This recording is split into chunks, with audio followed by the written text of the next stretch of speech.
permission d'Hachem, cette semaine nous allons parler un peu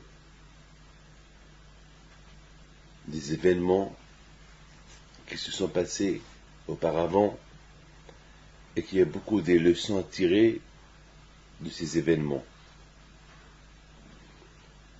Déjà, la paracha de cette semaine, c'est la paracha de Matot. Et dans cette paracha, la Torah nous raconte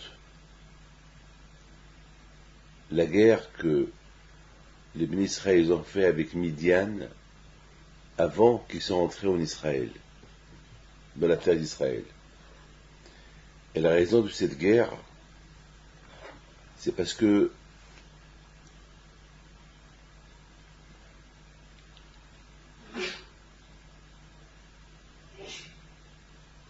Hachem, il a voulu que Moshe Rabbeinu, il venge les Juifs, le malheur que leur ont fait les Midianim. Vous connaissez l'histoire en résumé?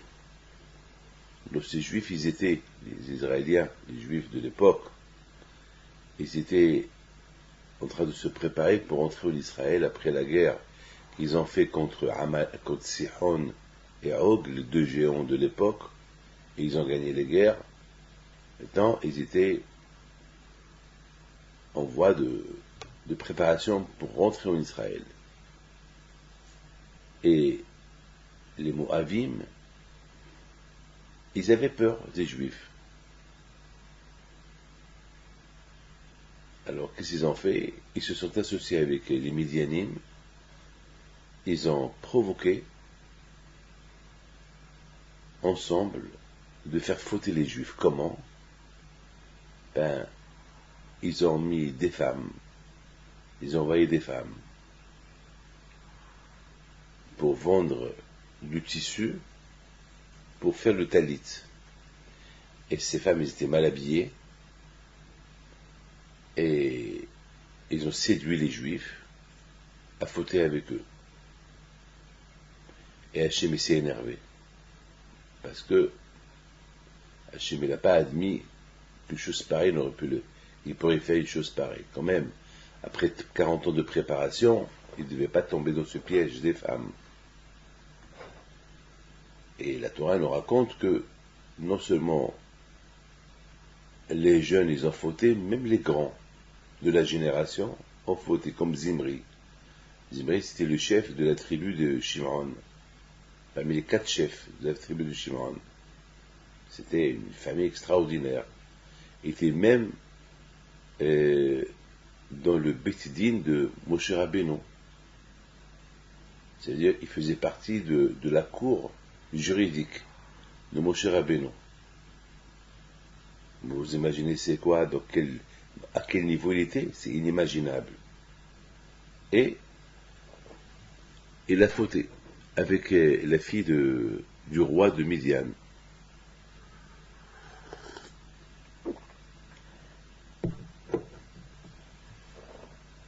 On peut se poser la question, comment est-ce possible que un grand tzaddik comme Zimri, il a pu fauter avec une fille de Midian? Alors, je voudrais vous raconter quelque chose pour vous montrer la grandeur de la faute qu'ils ont fait les Juifs à cette époque. Et c'est de là qu'on va parler, pour vous faire comprendre que s'il y a eu 24 000 morts chez les Juifs, c'était pas pour rien. C'était un drame terrible.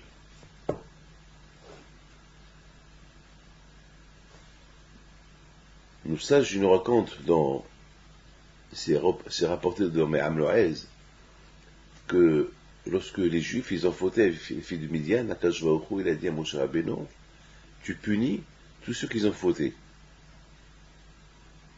Le Beit Din s'est assis, ils se sont réunis le Beit Din, et ils ont décidé qui a fauté, qui n'a pas fauté, et ils se sont fait aider avec le Oré Vitumim.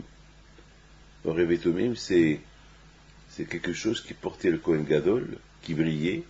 Il y avait là-bas tous les noms des 12 tribus, et ça clignotait.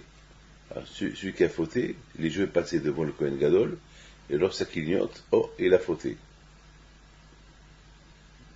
Et là, le Orim et Tumim, il ne se trompe pas. Donc le Beddin, ils se sont réunis entre eux, et chacun, selon ce qu'il a fait, s'il y a des témoins, il n'y a pas de témoins, ce qu'il a fait, il n'a pas fait, il était puni. Donc, pendant que tout le monde était réuni, il y a les gens de la tribu de Shimon qui viennent chez Zimri, qui était parmi les 4 chefs à eux. Ils lui disent, toi tu fais partie de la tribu de Shimon, et tu fais partie de la tribu des juges, et Moshe Rabbeinu t'a pas invité. Il t'a pas invité, autant que juge, de juger les gens qui ont voté. Vous imaginez ça, c'est extraordinaire. Donc, Zimri était déçu, Zimri il s'est énervé, Zimri il n'a pas admis que, autant que juge spirituel, autant que juge de la tribu Shimon, il n'a pas été invité à s'asseoir avec les juges d'instruction, les juges qui jugeaient tous ceux qui ont fauté. Donc ça l'a choqué, ça l'a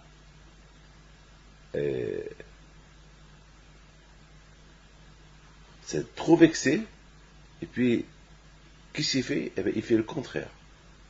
Il va se lever, il va aller chercher une femme Goya, il va chercher la fille du roi, qui venait de faire une faute avec un autre, était toute sale encore, et l'amène chez Moshe Rabbeinu. Il dit à Moshe Rabbeinu, Moshe, cette femme-là, elle est permise ou interdite? Moshe lui a dit, cette femme, elle est interdite. C'est une Midianite. Il dit, ah bon, elle est interdite. Et la tienne, Tzipora, c'est que tu as marié, elle est quoi? Elle est permise ou interdite? Si celle elle est interdite, pourquoi la tienne, elle est permise? Et ils se posent des questions comme ça à Moshe. Quelle audace! C'est comme ça qu'on parle à un tzaddik. C'est comme ça que ce monsieur-là il parle à Moshe. C'est écrit dans la Torah que tout le monde pleurait parce qu'il ne savait pas comprendre quoi répondre à ce monsieur-là. Et pourtant, il y a des réponses à lui donner. Enfin, on aurait pu simplement le prendre et le punir. Mais ça a tellement choqué tout le monde. Les paroles d'un grand sage, qui était un sage assis parmi tous les sages, qui se comporte maintenant comme un voyou, comme un rachat, personne ne pouvait comprendre. Tellement que personne ne pouvait comprendre, ça a choqué tout le monde. Donc, il a vu que personne ne répond, il prend la fille, il va dans une tente, il faut avec elle plusieurs fois. Prenant le grand risque que ce qu'il est en train de faire, ça allait le condamner à mort et qu'il allait être puni. Alors, qu'est-ce qui se pose? Comment il est arrivé à cela?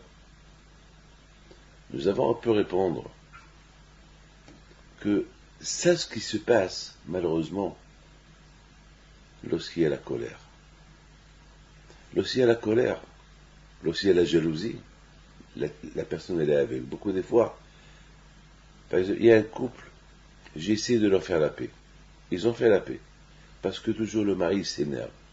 Il insulte sa femme. Toujours il s'énerve, il l'insulte. Parfois il jette sur elle des choses. Et chaque fois je l'avertis. Fais attention.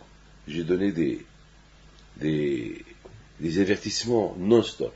Une fois, sa femme, elle a décidé de le divorcer. Et je l'ai supplié. Parce qu'ils ont 7 enfants. Et là, le mari s'est rendu compte, le mal qu'il a fait à sa femme. Il a juré, papa. Je lui ai dit, écoute, moi, c'est ta dernière chance maintenant. Je peux plus, je n'en peux plus. Et encore, la semaine dernière, il frappe sa femme. Alors je l'ai appelé, je lui ai dit, mais t'es fou. Et ben, je suis aveugle. Je ne vois pas le mal. Pendant que je m'énerve, je ne vois pas le mal. Et après, je regrette. Mais contrôle-toi. Mais tout le monde, mais nous tous, on est comme toi. Mais il y a... Hachem nous a donné la force de se contrôler. C'est vrai. Parfois, on est comme des voyous, on se comporte comme des voyous, mais on peut se contrôler aussi pour se comporter comme un être humain. Hachem, il a donné la parole.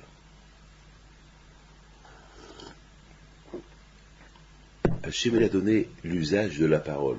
Ce que l'animal, il n'a pas. L'animal ne peut pas parler. L'homme, il peut parler. L'homme, il peut réfléchir. L'homme, il peut agir. Kadosh Baruch Hu, il a fait une grande différence. Kadosh Baruch Hu, il nous a mis des exemples en face. Les animaux. Regardez la vie, comment elle est. La vie que j'ai créée. Donc, sachez faire une différence entre eux et vous. C'est vrai, l'animal, c'est un animal qu'on doit respecter, mais Kadosh Baruch Hu, il a donné une vie, une nature, chose qu'il n'a pas donnée à l'homme. Ce qu'Hachem a donné à l'homme, il n'a pas donné à l'animal. Ce qu'Hachem a donné à l'animal, il n'a pas donné à l'homme. Donc, quand même, on doit se comporter de la façon comment Hachem nous a créés, être humains. L'intelligence de l'être humain, elle est incalculable. Elle n'a pas de limite.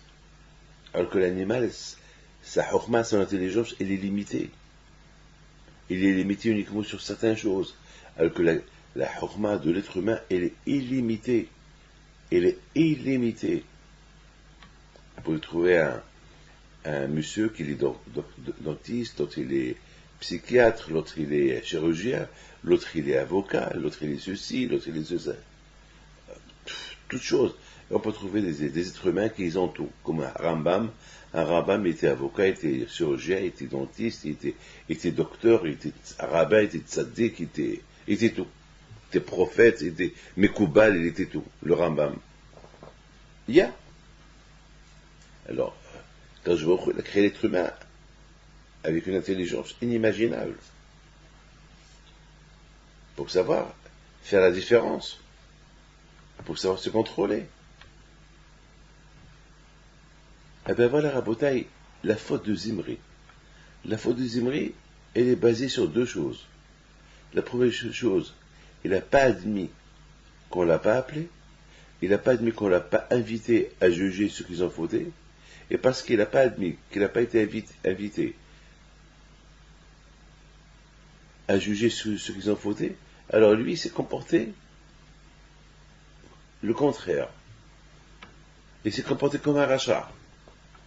Il prend une femme goy, il va aller faire une faute avec elle dans une tente. Alors que lui, c'est un tzaddik. Pourquoi? Quelque part pour punir Moshe. Toi, Moshe, tu ne m'as pas invité pour juger ce qu'ils ont fait, ce que je vais faire maintenant. Alors voilà ce que je vais faire maintenant. Mais c'est la folie. Mais c'est la folie d'imaginer une chose pareille.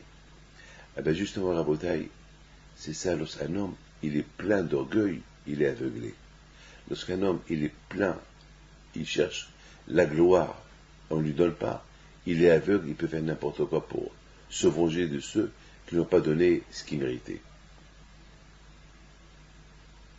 De la même façon que un homme, lorsqu'il est aveugle, il peut faire du mal, sans voir le mal qu'il fait, et même qu'il sait que c'est du mal qu'il est en train de faire, mais pendant un instant, il va faire le contraire. On voit aussi, de l'autre côté, la patience d'un autre homme qu'il est tzaddik,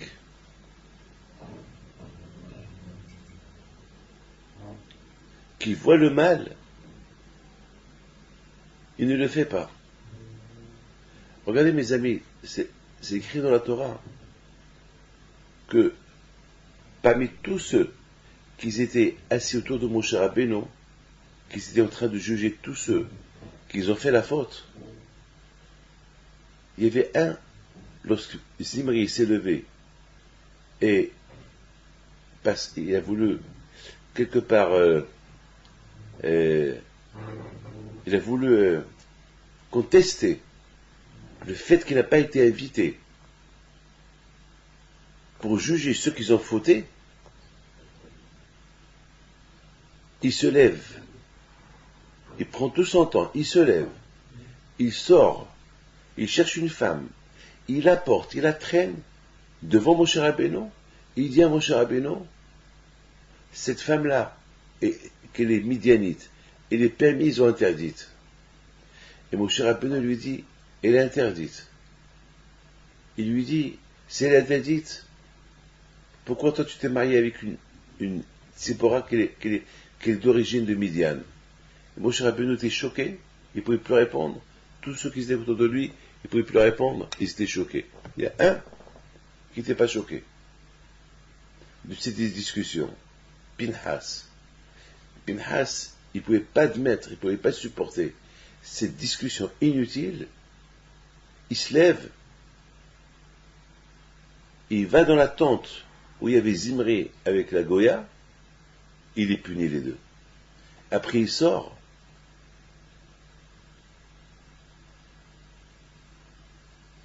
il proclame à tout le monde, je les ai punis. Alors la question se pose, d'où cette force elle est venue? Aucun ne parle, aucun ne prend de décision,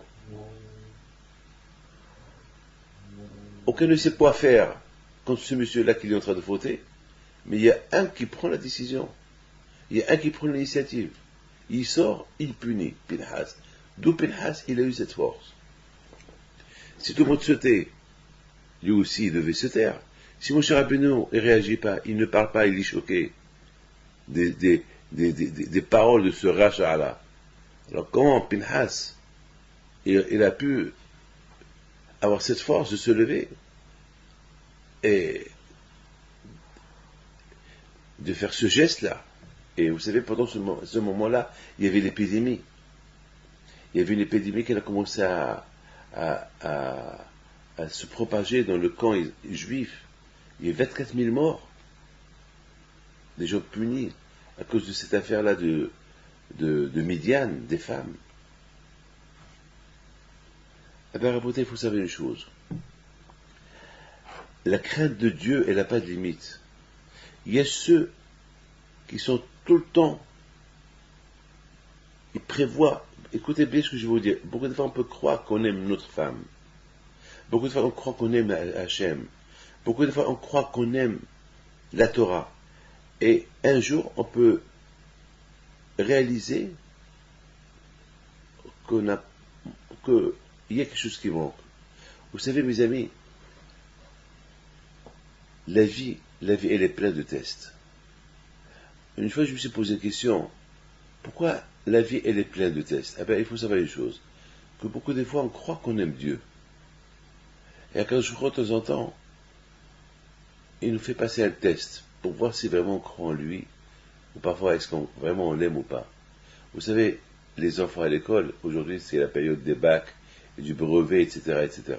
Vous savez, beaucoup de fois à l'école, tout le temps, chaque année, il y a des tests, il y a des examens. On examine les gens. S'il n'y a pas des examens, il ne peut pas passer. Même pour être docteur, il faut que tu passes des examens. Et s'il n'y a pas d'examen, comment on va savoir si vraiment tu es apte, tu peux être un docteur ou pas? Il se peut que tu es un assassin. C'est pas un docteur, pas un chirurgien. Donc, les examens pour définir ce que tu peux être chirurgien, tu peux être docteur, que tu préserves, c'est la vie humaine qu'on va donner entre tes mains. Donc, c'est des examens. Eh bien, beaucoup de fois, nous, on croit qu'on est bien. Alors, de temps en temps, qu'est-ce qu'il fait Hachem? Il nous envoie des tests, des examens. On s'examine pour lui faire examiner, est-ce qu'on est bien? Est-ce vraiment on croit en lui? Est-ce vraiment on croit en lui? Des examens. Et beaucoup de fois, on peut voir qu'on échoue nos examens. Beaucoup de fois, on croit qu'on est fort, on est puissant, et un jour on tombe en faute. On croit qu'on était prêt à tout, on croyait qu'on était fort, et soudainement, on perd. parfois on croit que on est super fort dans la prière, on sait maîtriser la pensée dans la prière, et Hachem il nous envoie un petit test, un petit examen. Il y a quelque chose qui bouge, et, je sais pas.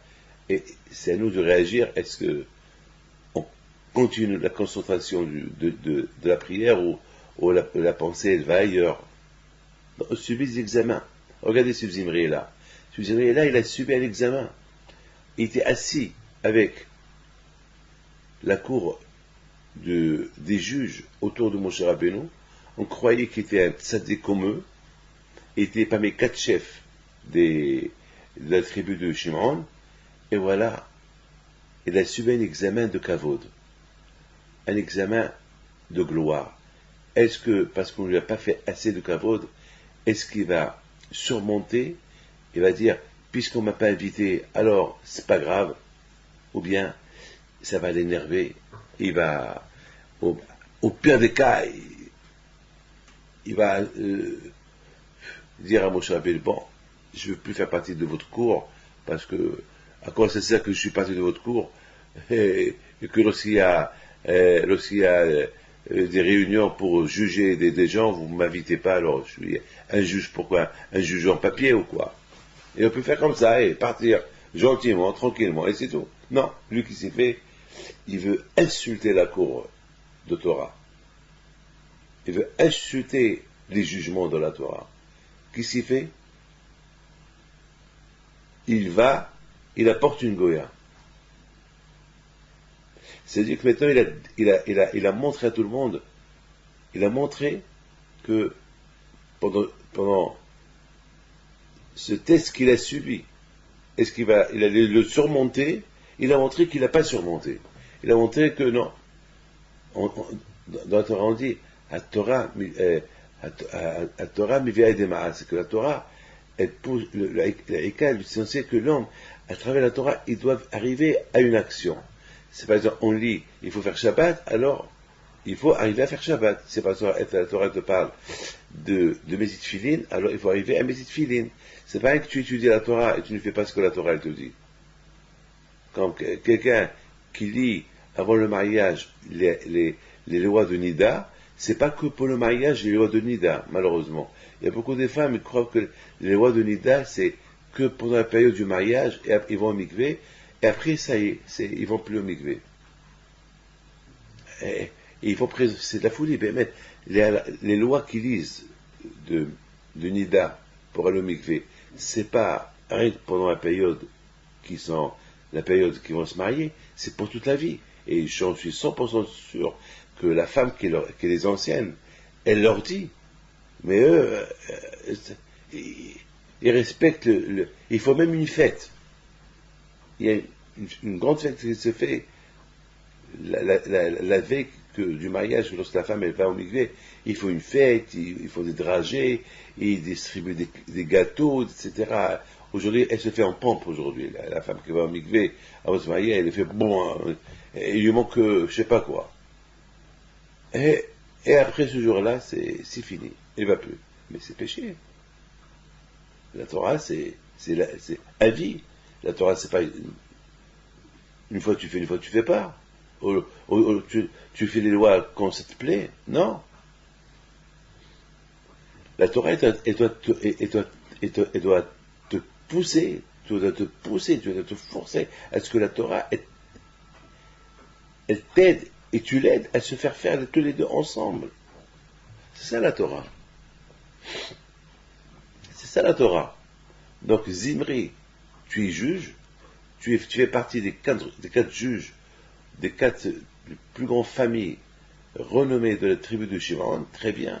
On t'a pas invité pour juger ceux qui ont fauté avec les goyotes, c'est bien, on t'a pas invité. Et alors, surmonte. La Torah, on dit que que la Torah, elle t'apprend d'être anav, d'être humble, d'être un bon juge, d'être un homme bien. Alors quoi? Tu es devenu un homme de Torah et tu cherches le kavod? C'est pas normal, c'est pas logique. Mais nous avons expliqué que Le kavod, il a aveuglé. C'est-à-dire qu'il n'a pas réussi à surmonter l'épreuve. Beaucoup de fois, Hachem, il envoie des preuves à des gens. Hachem, il a envoyé une épreuve à Zimri. Justement, Zimri, tu es un grand tzaddik, tu fais partie des juges qui jugent les juifs. Bon, on va voir jusqu'à, est-ce que vraiment la Torah que tu as étudiée, est-ce que tu l'appliques avec humble, avec anava, avec modestie. Alors, c'était quoi l'épreuve qu'on lui a donnée du ciel? Il n'a pas été invité pour juger. Alors, il a pu se dire, bah, si on ne m'a pas invité, parce que je ne mérite pas, parce qu'on n'a pas besoin de moi, c'est pas grave. Mais lui, il a pris ça comme un affront, comme une insulte. Donc ça veut dire, et non seulement il a pris ça comme un affront, comme une insulte, au lieu qu'il se révolte, non, il fait le contraire. Il contredit la Torah qu'il est en train de juger lui-même. Lui, si maintenant on lui aurait demandé qu'est-ce qu'on fait avec ce juif-là qu'il a été avec une Midianite, il allait juger être puni. Et maintenant, parce qu'il n'a pas été invité, qu'est-ce qu'il fait? Eh bien, il fait le contraire. Il apporte une Midianite devant tout le monde, il fait la faute avec elle. Le kavod, il l'a aveuglé. Eh bien, justement, la Torah nous raconte ces choses-là pour apprendre. Pourquoi la Torah nous raconte cette histoire? Ben, la Torah nous raconte cette histoire pour qu'on apprend. Pour qu'on apprend à ce que on peut croire qu'on est arrivé à la perfection, on peut croire, ah, je suis juge, on peut croire, ah, je suis super, ah, je fais partie des juges de Moshe Rabbeinu, qui sont assis autour de Moshe Rabbeinu, ah, je peux être même un prince, et au moment de l'épreuve, il ne réussit rien du tout. Et au moment de l'épreuve, il tombe, il échoue à l'épreuve. Il montre qu'il est zéro. Il montre qu'il est nul. Il montre que toute la Torah qu'il a étudiée, il ne méritait même pas d'être assis à côté de Moshe Rabbeinu. Alors que s'il aurait surmonté cette épreuve-là, lorsqu'ils sont venus chez lui, ils lui ont dit, hé, Zimri, tu es un juge, tu fais partie de la cour des juges, et on ne t'a pas invité à juger ceux qui ont fauté. Il aurait pu dire, et alors, ça y est du tout. Si on ne m'a pas invité, c'est parce qu'on n'a pas besoin de moi. C'est tout, point final. Point final.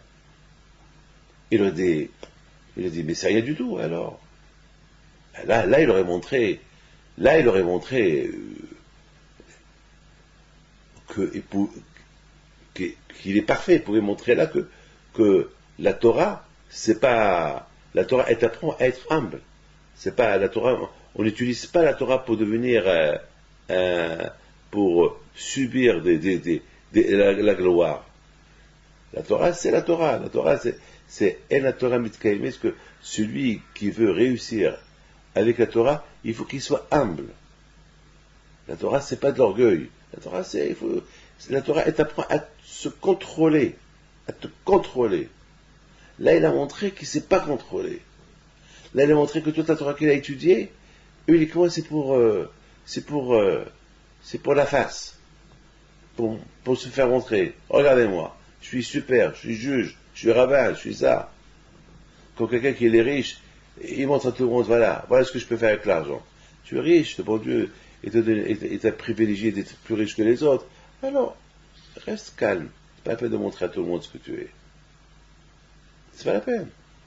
Tu vas attirer que des ennuis sur toi. Tu vas rien qu'attirer des jaloux, des hainara, la jalousie. C'est pas la peine. Le bon Dieu t'a aidé. On dit vivons cachés, vivons heureux. C'est pas la peine de montrer. Mes amis, il faut savoir une chose.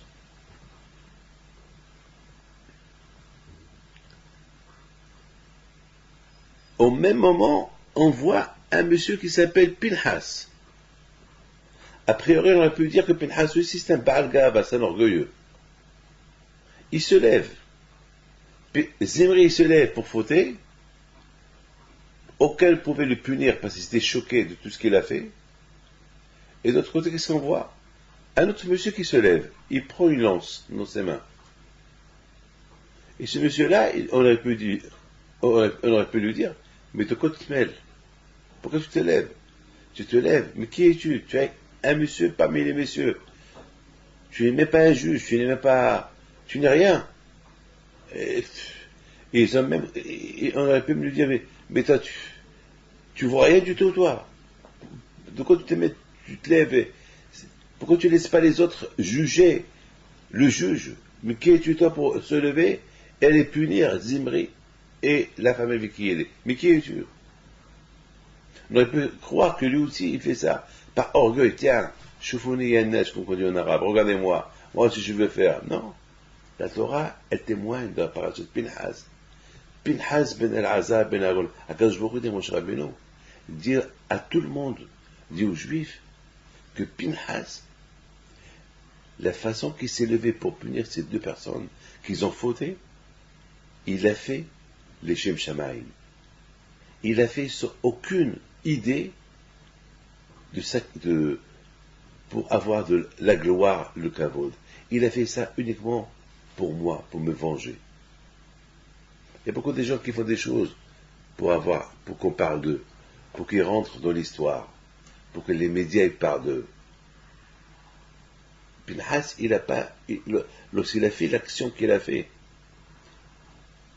lorsqu'il s'est levé pour faire ce qu'il a fait, il n'a pas fait ça par aveugle pour avoir du kavod, pour que on va dire sur lui, voilà, un homme faible, voilà comme l'histoire de David et Goliath. L'histoire de David et Goliath, c'est une histoire qu'elle était... Le monde entier en parle de l'histoire de David et Goliath. Et même l'histoire de David et Goliath, David, lorsqu'il est parti faire la guerre contre Goliath, il n'a pas fait cette guerre-là pour se faire renommer. Parce que David était petit. Goliath, c'était un géant. Alors, la logique, elle est que on pouvait donner aucun pourcentage à David de gagner la guerre. Et pourtant, David, il a gagné la guerre. Pourquoi? Parce qu'il est parti au nom d'Hachem. Il est parti venger le nom d'Hachem que Goliath il a insulté. Lorsqu'on fait la chose pour Hachem, on ne la fait pas pour nous, pour attirer l'attention des gens, pour nous donner le kavod, etc. Alors, Hachem, il aide. Hachem, il a vu que David, ce qu'il a fait, il ne l'a pas fait pour son nom personnel, il l'a fait pour Hachem. Alors David, il a gagné la guerre. De même pour Pinhas. Ce que Pinhas, il a fait maintenant, il ne l'a pas fait pour acquérir un nom, pour que les gens vont parler de lui. Le contraire. Les gens vont ils vont être critiqués parce que quand même, il a tué un grand chef quand même. En plus, de quoi il se mêle? Si Moshe n'a rien fait, si aucun s'est levé, pourquoi lui il se lève? Non, il a pu croire que tout ce qu'il a fait, il a fait pour s'acheter un nom, pour que les gens parlent de lui. Eh bien, la Torah dit non, Pinhas. De le mot Pinhas, il y avait un Yud. Le Yud, c'est le nom d'Hachem. Et le Yud, c'est la lettre la plus petite des lettres de la Torah. Qui veut dire que Pinhas, ce qu'il a fait, il a fait ça que pour Akadosh Baruch Hu. Et lui, il est resté toujours petit. Lui, il reste toujours Pinhas. Il n'a pas fait ça pour Akadosh Baruch Hu. Regardez, mes amis, regardez, deux êtres humains qui étaient assis de la même cour de Moshe Rabbeinu. Un, il est aveuglé par la gloire. Alors, parce qu'il est aveuglé, en le touchant, il s'est énervé, il a fauté. Il n'a pas pu admettre qu'on a diminué de son kavod. Et de l'autre côté, on voit un qui ne cherche pas le kavod, qui est assis à côté de lui, qui ne cherche pas le kavod, et qui n'est pas aveuglé par le kavod. Tout ce qu'il cherche, c'est le kavod de Hakadosh Baruch Hu, le kavod d'Hachem. Et c'est ça la parashat. Maintenant, on comprend très bien que malheureusement, cette affaire-là, qu'elle a causé la mort de 24 000 morts dans l'épidémie. Et ça a fait une marche, ça a fait un kétem, une tache noire de l'histoire du peuple juif. Une tache noire. Avec écoutez très bien. Et d'après le Zohar Kadosh, cette tache noire-là, et jamais ne peut s'effacer jusqu'à la venue de Mashiach. C'est une tache qui a été provoquée par Bilam. Bilam, c'était le prophète Goy que Hachem il a donné pour les nations. ce prophète-là, qu'il a montré à tout le monde que être prophète, être au même temps un rachat. Lorsqu'on est prophète, on devait être bon. Lorsqu'on est prophète, on sait ce qu'est Dieu. On sait ce que Hachem il veut. Être prophète, c'est montrer le bon chemin, montrer le bon exemple à tout le monde. C'est ça être un prophète. Bil'am était prophète, mais il n'était pas exemplaire. Bil'am, il n'y avait rien à apprendre de lui. Bil'am, à la fin, il avait tout perdu. Au lieu qu'il profite de sa prophétie, de sa névoie, eh ben, Bil'am, il a profité profité de la prophétie que Dieu lui a donnée pour être rachat, pour chercher avec le kavod, pour chercher un qu'à s'enrichir, pour chercher à faire du mal. Alors, la question se pose pourquoi? Eh bien, la raison est simple. Il n'a pas cherché à s'annuler devant le tzaddik. En voyant qu'il est prophète, il sait aussi qu'il y a un autre prophète chez les Juifs, c'est Moshe. Il voit que lui et Moshe, c'est presque, Moshe il est prophète pour les Juifs, et lui il est prophète pour les nations. Mais il voit aussi que Moshe il a un plus. C'est que le plus qu'il a Moshe, il est anav, il est humble.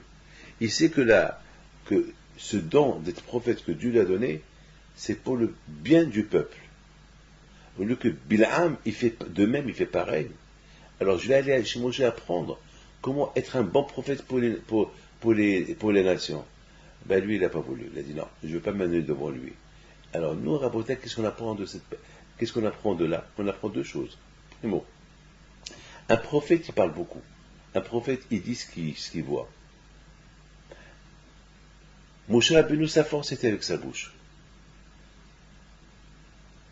Pourquoi la bouche? Parce que la bouche, c'est la Torah. La bouche, c'est la Torah. Comme je vous ai dit tout à l'heure, qu'Akadosh Baruch Hu, il a fait une différence entre l'homme et l'animal, parce que l'animal, il ne peut pas parler, l'homme, il peut parler. Moshe Rabbeinu, sa force, c'était avec sa bouche. Bil'am, il avait aussi une force avec la bouche. Il pouvait maudire, il pouvait insulter, il pouvait bénir. Mais, cette bouche-là, il aurait pu la sanctifier. Pour que tout ce qui sort de la bouche, ça pouvait faire que du bien et non du mal. Je voudrais vous dire quelque chose. Écoutez bien ce que je vais vous dire. Pourquoi les tzadikim, tout ce qui sort de leur bouche, ils se réalisent? Pourquoi? Quelle est la raison que le tzadik, tout ce qu'il dit, il se réalise? Quelle est la raison? Quelle est la raison? Il faut comprendre une chose. Que le tzaddik, sa bouche, elle parle que Torah. Elle mange kasher. Il n'y a que des choses bien qui sont de la bouche. Alors automatiquement, tout ce qui est fabriqué par la bouche, il est pur. Alors même lorsqu'il bénit, la bénédiction, elle est acceptée chez Dieu parce qu'elle sort d'une bouche pure et sainte. C'est quand par exemple, prenez une marmite pourrie, et vous allez faire cuire là-bas du manger, eh bien, le manger va être pourri. Et pourtant on a mis du manger propre, mais parce que la marmite elle est pourrie, alors le manger automatiquement va être pourri. C'est comme ça. Un corps sale, mettez un costume blanc, super blanc, un beau costume, les meilleurs vêtements du monde. Lorsque ils vont se mettre sur ce corps-là, ils vont sentir mauvais, ils vont se salir. Pourquoi? Parce que le corps il est sale.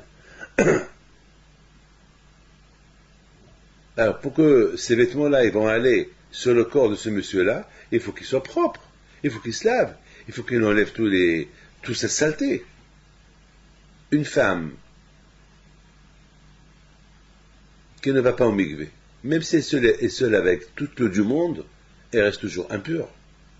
Pourquoi? Parce que la Torah elle a dit le mikvé. La Torah n'a pas dit une douche. Même s'il n'y a pas le mikvé, il y a des règles. Il y a des règles. Alors maintenant on comprend très bien maintenant que Bil'am et Moshe Rabbeinu, tout ce qu'il dit, c'est les paroles de Dieu. Parce qu'il est propre, il est super. Sa bouche, elle est panim el panim. Il parle avec Hachem, tête à tête. Sa bouche, elle parle que Torah. ils disent que les Talmidei Haramim, que les tzadikim, tellement qu'ils sont attachés à Dieu, que même lorsqu'ils parlent n'importe quoi avec quelqu'un, même si c'est n'importe quoi, c'est de la Torah. Pourquoi? Parce que Haramim, ils savent ce qu'il faut sortir de leur bouche. Ils ne vont pas se faire sortir de leur bouche quelque chose qui est sale, qui est contre la Torah. Donc on les croit. On sait que même Divrei Hulin à eux, même les paroles bidons à eux, ça s'appelle Torah. Donc Bil'am, il voit dans sa névoie, il voit dans sa prophétie que Moshe, il est prophète pour les Juifs, mais il est supérieur. Tout ce qu'il dit, il se réalise. Lui aussi, s'il voit, il voit que tout ce qu'il dit se réalise. Mais il voit que chez lui, il n'y a que du mal qui se réalise chez lui. Alors que chez l'autre, Moshe, il n'y a que du bien qui se réalise. Alors qu'il pouvait aller chez lui pour apprendre de lui. Non, lui, il n'a rien voulu savoir. Là, il dit non. Moi, je reste dans mon coin. Il est resté dans son coin. S'il serait parti chez Moshe Rabbeinu, il se peut qu'il aurait changé. Il n'aurait pas donné ses idées de znout, de prostitution, à Moab, d'envoyer les femmes chez les Juifs pour les faire forter. Comment un prophète, il donne, un prophète, Bilam le prophète, il donne des idées comme ça? Comment? Un rachat comme ça? Comment est-ce que vous êtes? Justement parce qu'il n'a pas voulu, et Bilam était prophète, était rachat parce qu'il n'a pas voulu s'annuler devant le vrai prophète juif, et qu'il apprend de lui quelque chose. Il apprend comment servir le bon Dieu. Parce que tu peux être prophète, tu ne sais pas comment servir le bon Dieu, alors tu as gagné quoi? Parce que Bilam là, il cherchait que l'argent, il cherchait que l'orgueil, il cherchait que le kavod, il était jaloux, il ne pouvait pas admettre qu'il y a un prophète chez les Juifs qui est plus fort que lui, et alors la plupart des gens, pourquoi je vais m'annuler devant lui? Non, il s'est dit. C'est grave ça, c'est grave. Donc maintenant on comprend très bien que Bilam Aracha, sa force elle était avec sa bouche. Avec sa bouche il pouvait insulter, maudire, parce que il était tamé, il était impur, il a utilisé toujours sa bouche pour faire des mauvaises choses. Donc, la même façon qu'un tzaddik avec sa bouche, il peut faire du bien, de même façon, un rachat avec sa bouche, il peut faire du mal. Regardez Hitler, avec sa bouche, il a réussi à mettre tout le monde avec lui, et les conséquences étaient énormes, presque 100 millions, 120 millions de morts pendant cette guerre. Et en plus, s'il avait les moyens, il aurait pu détruire le monde entier. Et tout ça avec sa bouche. Tout ça avec sa bouche. La force de la bouche. Avec la bouche, on peut faire des merveilles, on peut faire aussi du mal. Et dit Shlomo Ameler, que tout est, la vie et la mort, ils dépendent de la bouche de la personne. Beaucoup de fois, il y a des femmes qui divorcent, ils ne peuvent pas supporter les insultes du mari. Oh, le mari qui divorce, il ne peut pas supporter les insultes de la femme, de sa femme.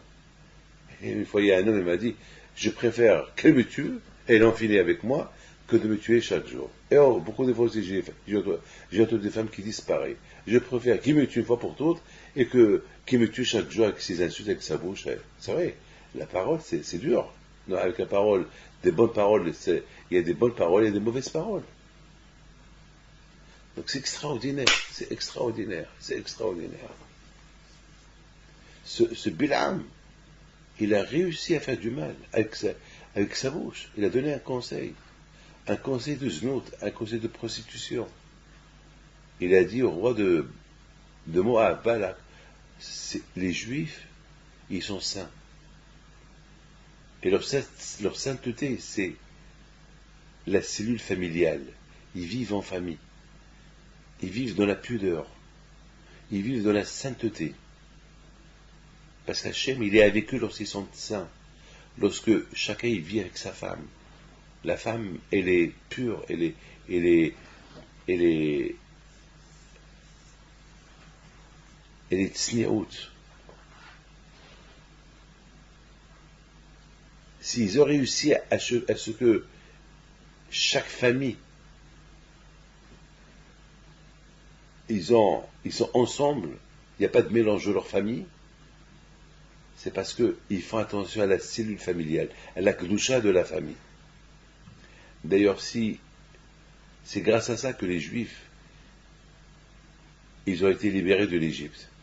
Parce que les femmes juives en Égypte, ils ont fait attention à ne pas à s'habiller bien pour ne pas que l'Égyptien les voie mal habillés pour avoir des liens avec eux. Les Égyptiens, à l'époque, ils s'habillaient comme ils veulent, et les femmes juives s'habillaient très, très, très old-fashioned, comme, soi-disant, primitives. Ouais, c'est pas la moderne, c'est pas très moderne. Ils s'habillent, ils se couvrent la tête, ils s'habillent long. Mais c'est ça qui fait d'une famille, la famille juive. Nos femmes, personne ne les voit. Pourquoi? Parce qu'ils se couvrent bien. Une femme qui s'habille très très mal, ben, tous les hommes la regardent. Et tous les hommes l'envient. Je m'excuse de vous parler comme ça, mais c'est la vérité. Hachem, la Gemara dit que la plupart des xérotes, ils viennent à cause lorsque on est mal habillé, lorsque les femmes sont mal habillées. Il faut faire attention. Il faut faire beaucoup, beaucoup attention. Donc, Bil'am, il dit au roi de Moab, leur Dieu déteste lorsqu'il n'y a pas la pudeur. Alors, envoie-leur les femmes, mal habillées, tu vas voir ce qui va se passer. L'idée qu'elle sort de sa bouche, étant donné que sa bouche, il a une force avec sa bouche, alors tout ce qui sort de sa bouche, il a aussi une force. Et cette idée qu'il a donnée au roi Moab, elle a fait l'effet. Le roi Moab, il a envoyé des femmes. Et les Midianim aussi, ils ont envoyé des femmes. Et il y avait des femmes à gogo qui vendaient du tissu pour faire les talites aux Juifs qui campaient pas loin de Moab. Vous vous rendez compte? Les Juifs qui allaient pour acheter du tissu, il y avait des tentes, plein de tentes, plein de tentes. Et la fille faisait rentrer les Juifs, elle l'invite. Tu veux acheter du tissu? Viens. Il faisait les yeux.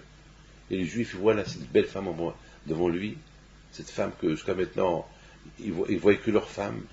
Et ces femmes qui étaient mal habillées, là, ils sont tombés dans le piège, ils ont fauté avec eux.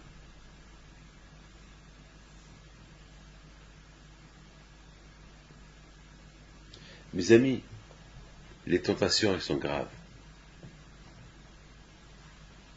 L'idée de Bil'am, elle reste jusqu'à maintenant. Les paroles de Bil'am sont restées jusqu'à maintenant. L'idée de Bil'am de prostitution de femmes, il dit au roi de Moab, si tu vas voir les Juifs, si tu veux que le bon Dieu les punit, envoie-leur des femmes. L'idée, elle vient de sa tête, elle vient de sa bouche, elle sort de sa bouche. Donc, malheureusement, jusqu'à maintenant, l'idée de la prostitution et ce qui sortait de la bouche, ça reste jusqu'à maintenant. Si je ne me trompe pas, j'ai vu ça dans Rabbi Nachman Breslev qui explique comme ça. Peut-être pas comme ça, mais peut-être j'ai ajouté ou j'ai diminué, mais quelque chose comme ça. L'idée, elle est restée jusqu'à maintenant. Elle partira, d'après le Zohar, jusqu'à une fois que Mashiach est venu. Et c'est la raison pourquoi c'est les mois de juillet-août, juin-juillet-août, c'est des mois de chaleur. C'est des mois que tout le monde se déshabille un peu, pour être un peu plus décontracté. Et c'est des mois où ça se réveille l'idée de Bil'am. Et malheureusement, avec l'idée de Bil'am, peut avoir aussi une punition. Vous avez bien imaginé les conséquences lorsqu'on ne suit pas la pudeur. Les conséquences, regardez, la plupart des endroits où il y a les tsunamis, où il y a des tremblements de terre, c'est que là où il y a, malheureusement, des plages. Là où il y a des mauvaises choses qui se passent. Là où il y a des choses où il faut faire attention. Nos sages, ils disent que lorsque les femmes ne font pas attention dans leur façon de s'habiller, ça énerve Hachem. Parce que je veut on se comporte bien, qu'on vit comme des êtres humains. Une femme avec son mari, c'est pas fait que d'autres femmes, c'est pas fait que d'autres hommes qui vont voir cette femme mariée.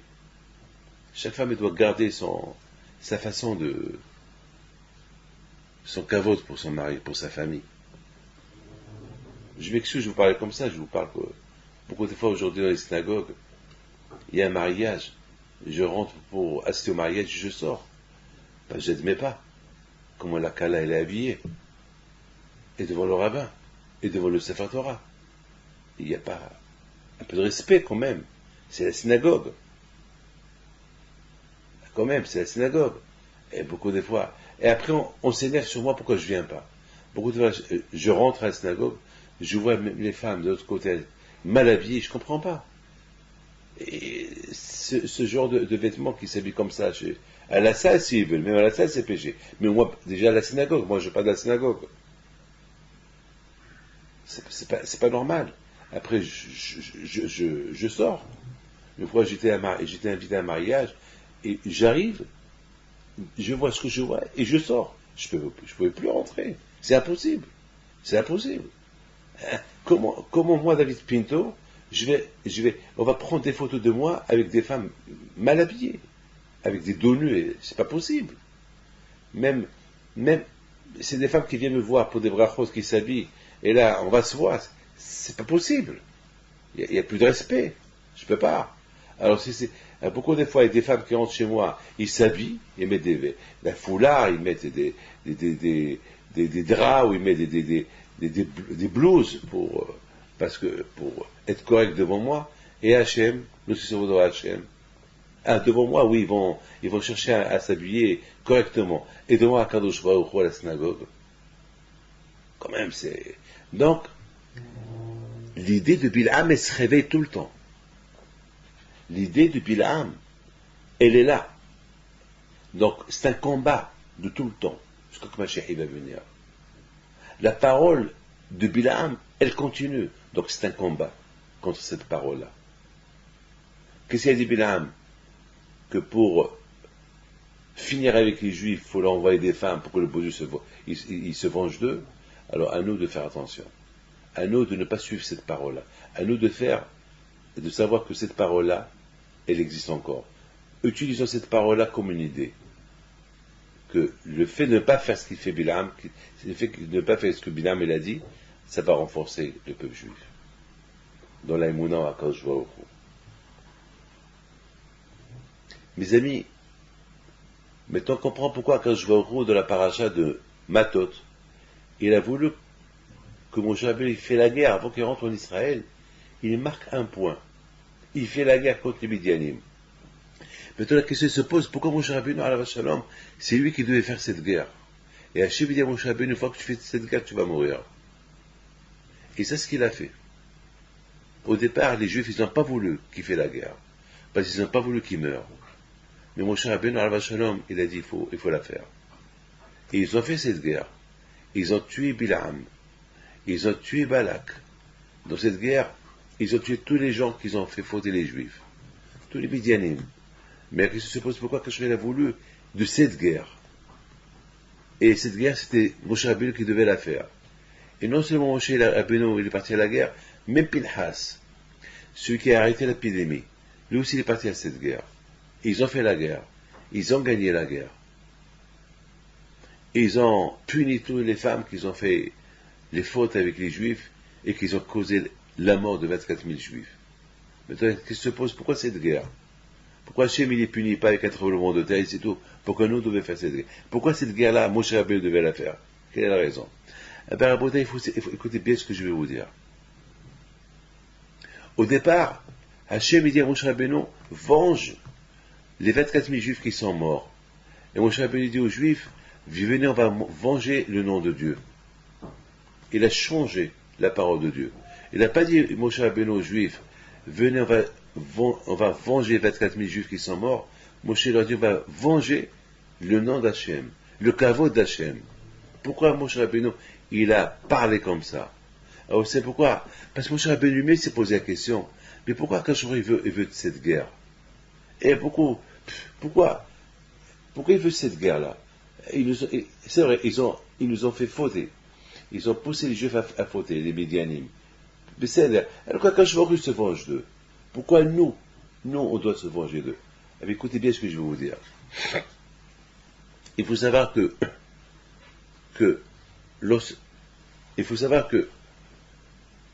à cette époque-là, il y avait deux prophètes. Il y avait un prophète qui s'appelait Bilham, il y a un prophète qui s'appelle Moshe. Ah, maintenant, il y a maintenant quelque chose qui se passe. Moshe Rabbeinu, il donne toujours des bons conseils aux Juifs. Et il leur dit aussi, il faut respecter les nations. Il faut respecter tout ce qui n'est pas juif. Et c'est la base de la Torah. La base de la Torah, on n'a pas le droit de se respecter qu'entre nous. C'est très important qu'on respecte là où on est. Si on est au Maroc, on doit respecter les Marocains. On est en France, on doit respecter les Français. On se trouve en Algérie, on doit respecter les Algériens. On est en Tunisie, on doit respecter les Tunisiens. Là où on est, c'est très important, on respecte les pays qui nous accueillent, et même si on fait partie du pays, il ne faut pas que Dieu préserve arriver à leur manquer le respect. On n'a pas le droit de manquer, parce que je suis français, je n'ai pas le droit de manquer le respect aux Américains, aux Libyens, ou je sais pas, c'est une loi de la Torah. Il y a des pauvres, il faut les aider. Tu as un pauvre juif, un pauvre non-juif, va être le pauvre non-juif le premier. Pour ne pas qu'il croie, oui, il est délaissé. Non, il faut qu'on lui montre qu'on n'a rien contre lui. On est juif, c'est tout. On est juif, on a une religion à respecter, mais les non-juifs, on doit les respecter. Moi, j'ai toujours crié à ceux qui ne respectent pas les non-juifs. Je voudrais vous dire que Ben Ishai, il dit que celui qui vole un non-juif, il est plus puni s'il vole à un juif. Parce que lorsqu'on vole à un non-juif, il va Hashem. Parce que les gens ils vont dire, regarde ce juif-là qui a une barbe, ce juif-là qui dit qu'il est croyant, regarde ce qu'il fait. Il n'a pas le droit. Et le Ben Ishai dit que celui qui vole un non-juif, il perd toutes les mitzvot qu'il a fait. Mitzvot, ça veut dire toutes les bonnes choses qu'il a fait, il les perd. Le bon Dieu lui dit, puisque tu as volé ce non-juif, alors tous les biens que tu as fait dans ta vie, tu le perds. On n'a pas le droit de faire du mal. On n'a pas le droit. C'est la Torah. La Torah, elle exige de nous de respecter l'être humain. La Torah, elle veut qu'on respecte même les animaux. Il ne faut pas qu'on fasse du mal aux animaux. Alors si la Torah ne veut pas qu'on fasse du mal aux animaux, comment la Torah elle peut admettre qu'on va faire du mal à un non-juif? Non. Un non-juif, c'est un être humain comme nous. À part la religion que nous avons, c'est ça qui fait la différence, mais lorsqu'il s'agit d'être humain, il faut le respecter. Maintenant, à cette époque-là, il y avait Moshe Rabbeinu. De Moshe, on apprenait le respect de l'être humain, le respect de Dieu, le respect de la Torah. Ça, Moshe Rabbeinu était le symbolique. Mais il y a un autre qui s'appelle Bil'am, que lui aussi, il est prophète. C'est pas qu'il se fait appeler prophète. Il était prophète. Mais lui, malheureusement, on apprenait de lui que du mal. Donc c'est important de l'éliminer. C'est important que Moshe Rabbeinu, il lui fait la guerre. Les Midianim, ils ont bafoué la Torah en envoyant les femmes pour faire fauter les Juifs. Donc Akadosh Baruch Hu a dit, ça passe pas comme ça. Il faut que ceux qui ont subi les conséquences, qui se vengent. Pour remettre les choses en ordre. C'est pas possible que cette chose-là se fait passer comme ça inaperçue. C'est la raison pourquoi Akadosh Baruch Hu a dit, ces gens-là, ce Bil'am-là, qui est le symbole du mal, au lieu qu'il utilise les qualités que je lui donnais d'être prophète, pour faire du bien, lui, il les utilise pour faire le mal, alors il faut qu'on montre à tout le monde sa punition. Il a été puni. Pour qu'on voit, pour que les gens ils voient que celui qui fait du mal, il est puni. Il ne reste pas impuni. Et c'est les Juifs qui l'ont puni. Moshe Rabbeinu, il a vu de cette guerre de Midian d'une autre manière. Il a vu que il faut venger le nom d'Hachem. Pourquoi? Parce que la Torah, comme qui dit le Ramban, la Torah, c'est les noms d'Hachem. Chaque mitzvah qui est écrite dans la Torah, elle fait partie des noms d'Hachem. Alors le fait que Bil'am, il a poussé les Juifs à fauter et à transgresser les lois de la Torah, alors en même temps, ils ont effacé le nom de Dieu. Parce que lorsqu'un homme il fait une faute, c'est comme il efface le nom de Dieu. C'est parce que la Torah dit ne fais pas ça, ou fais ça, et l'homme il ne les fait pas. Alors, comme je vous ai expliqué, étant donné que la Torah c'est les noms de Dieu, lorsqu'un homme il ne fait pas ce que la Torah dit, c'est comme s'il efface le nom de Dieu. C'est comme il désobéit le nom de Dieu. Donc, Moshe Rabbeinu dit, étant donné que les Midianim ils ont exprès, ils ont donné une idée pour nous faire fauter, alors il faut leur faire. Donc, le fait qu'ils ont, par la faute qu'on a fait, on a effacé le nom de Dieu, alors il faut remettre le nom de Dieu sur place. Alors, il faut venger son nom. En faisant la guerre aux Midian, on montre à Hachem, on venge ton nom qui a été effacé par les Midianim. C'est nous qu'on l'a effacé, parce qu'on a fait du mal. On a été avec des Midianiotes. Mais qui nous a poussé Midianim? Alors on va venger ton nom, on se venge d'eux, on va remettre ton nom en place. En faisant la guerre avec ceux qui nous ont fait fauter, ça veut dire qu'on ne peut pas faire cette faute-là. Et va remettre ton nom en place. On va accomplir ta mitzvah, Kadosh Baruch. Cette mitzvah qu'on n'a pas fait, on va la faire. Parce que, en faisant cette guerre-là, ça veut dire, je ne suis pas d'accord avec ce que tu as dit. Je ne suis pas d'accord avec ce que j'ai fait. Je regrette la faute que j'ai faite. Je ne suis pas d'accord, toi le Midian, ce que tu m'as fait. Alors je te fais la guerre. Je ne suis pas d'accord avec toi. Et c'est la raison pourquoi Moshe Rabbeinu, il a dit, on va venger le nom de Dieu. Donc c'était très important, cette guerre-là, avant que Moshe Rabbeinu quitte le monde. Parce qu'on dit, Torah Tziva lanu Moshe, Mouracha Kela. La Torah que Moshe nous a appris, c'est pas possible que Moshe Rabbeinu nous a appris la Torah, il nous a appris de faire attention à la cellule familiale, et nous on a fait le contraire. C'est pas possible que nous on a fait le contraire.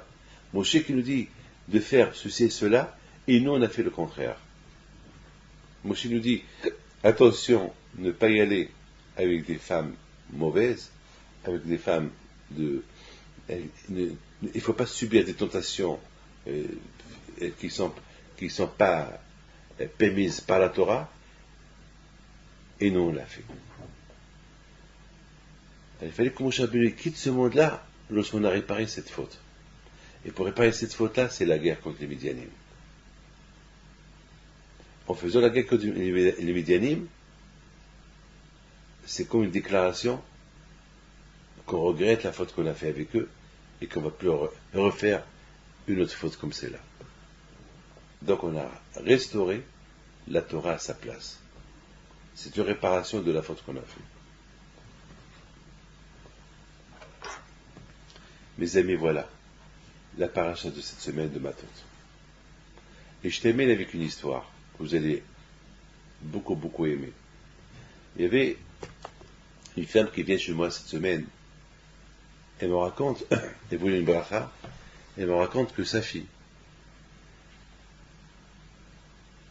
elle doit subir un examen et qu'elle veut une bracha pour que tout se passe bien.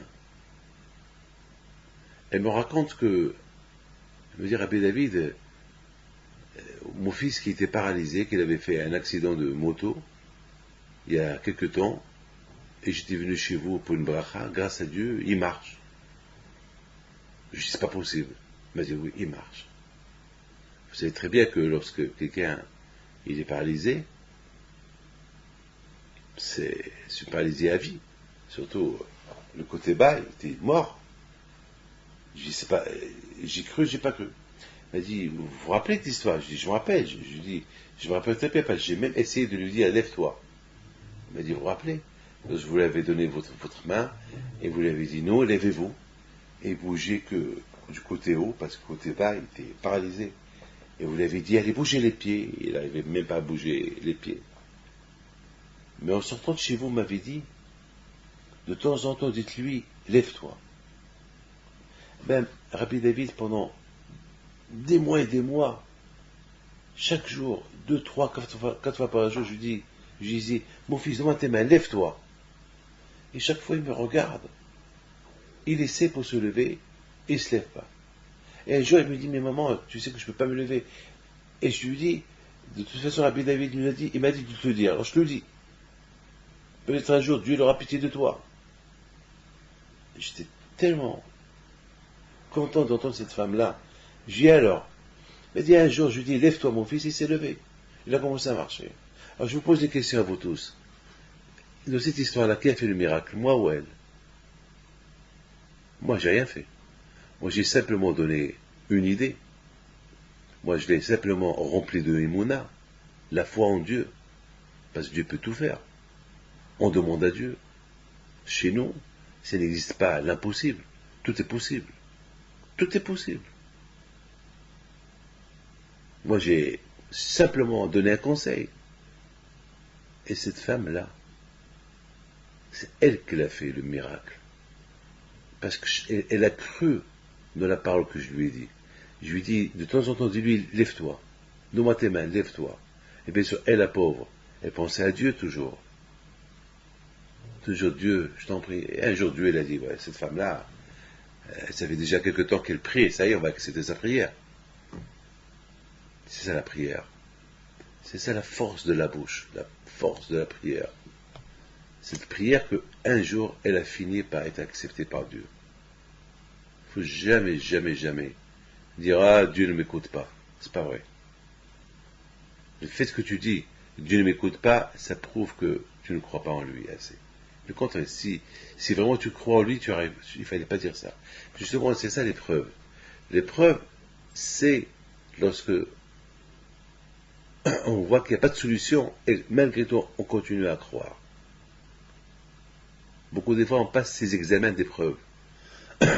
Comme on peut prouver qu'on est bien avec Dieu, on surmonte les épreuves. Mais bien sûr, lorsque tout va bien, tout va bien. Le problème, c'est lorsque rien ne va bien, rien ne va pas, rien ne va plus. Et malgré tout, on continue à faire notre judaïsme, on continue à croire en Dieu, et on continue à être des bons, des gens bien, normaux. C'est là où il y a l'épreuve. Lorsque se montrent ces épreuves-là, c'est là qu'on prouve qu'on est super bien. Zimri, il a échoué à l'épreuve, Pinhas, il a réussi à l'épreuve. Moshe Rabbeinu, il a réussi à l'épreuve. Lorsque lui dit, une fois que tu fais la guerre, tu meurs. Ça veut dire que si tu ne fais pas la guerre contre Midian, tu ne meurs pas. Il dit, qu'est-ce qu'il fait? Je fais la guerre. Pourquoi? Si je ne fais pas la guerre, je vais laisser le nom d'Hachem en suspect. Parce que les Midianim, ils ont sali le nom d'Hachem. Alors il faut venger le nom d'Hachem. Ils ont causé qu'on a effacé le nom d'Hachem de la Torah. Le seul moyen pour restaurer le nom d'Hachem dans la Torah, c'est en se vengeant d'eux, en leur faisant la guerre. Et par cette guerre-là, on va leur montrer que on demande pardon à Hachem et la faute qu'on a fait avec vous. Vous qui nous ont poussé à faire la guerre, à faire la faute. De cette paracha-là, on apprend la parole, la force de la parole, qu'est-ce qu'elle peut faire. L'influence de la parole qu'elle peut continuer à subir si la parole soit d'un tzaddik, et que l'influence de cette parole-là, elle peut continuer à bien influencer. Lorsque la parole est sur d'un rachat, elle peut toujours continuer à être mal interprétée, à mal influencer dans le futur. Et c'est la raison pourquoi on doit se rappeler toujours de l'histoire de Bilam. Parce que c'est une répétition. Il faut faire attention. Voilà mes enfants. Que le bon Dieu vous protège. N'oubliez pas, si Dieu veut, on fait le voyage au Maroc le 2 septembre pour la île de la Pinto. Donc j'espère que vous allez être nombreux à être avec nous si Dieu veut. Et Visrot la Pinto soit avec vous. Et à la semaine prochaine.